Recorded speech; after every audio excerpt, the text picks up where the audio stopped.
Meet him there. You want to be in the building Monday, January 17th, 3 to 9 p.m. You want to be in the building. So without further ado, ladies and gentlemen, let us bring on Dr. Umar Johnson. Peace and Pan-Africanism. Glad to be with you, good brother. Man, glad to have you, brother. Glad to have you. For starters, I gotta ask you, man, what do you think of all of this that's going on right now? I can't really say the V word, but with the pandemic and all of that, what do you think of that? Well,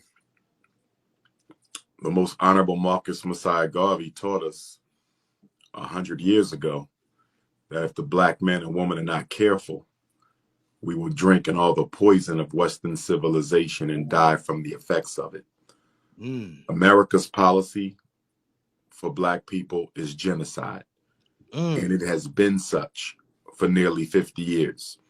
So whether that genocide comes by way of mass incarceration, whether it comes by way of miseducation, whether it comes by way of economic devastation, whether it comes by way of gentrification or police extermination, or whether it comes by way of pandemic or plandemic or scamdemic or mandemic, it's going to come.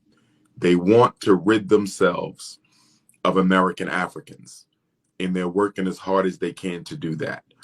If they must have black people in America, they would rather they come from another place, because anyone else can be deported back home. You can send everybody back home. You cannot send the descendants of the Ma'afa back home, because slavery destroyed our psychological connection to the mother continent. And as such, we are the only non-white people in the United States who cannot be deported. What do you do with 50 million black people you don't want and you can't deport? You have to engineer a system of gradual extermination. And that's what's being done to us, whether it's LGBTQ, which is another weapon. And I don't take issue with my LGBTQ brothers who have come to that lifestyle by no political intentionality. But the truth of the matter is that is a lifestyle and a political agenda that feeds into the destruction of the black family. But I don't want to highlight them because we have so many other issues, and I don't want to scapegoat them. We as black men have not been standing up. We have not been looking out or taking care of the business of the black community. We haven't. We have not been looking out for our children. We have not been looking out for our women. We have not been looking out for our elders. I don't mean as individual black men. I'm not talking individualism. I mean as a group, as a political entity, black men have not been on our job, and our community is suffering because of it.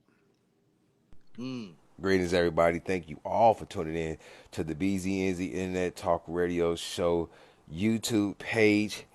We appreciate your generosity and your support. If you are new to the page, please do us a real quick favor. That is, hit the subscribe button and hit the notification bell to let you know when we are live. Also, everyone else that's listening, please hit the like button. Please hit the share button.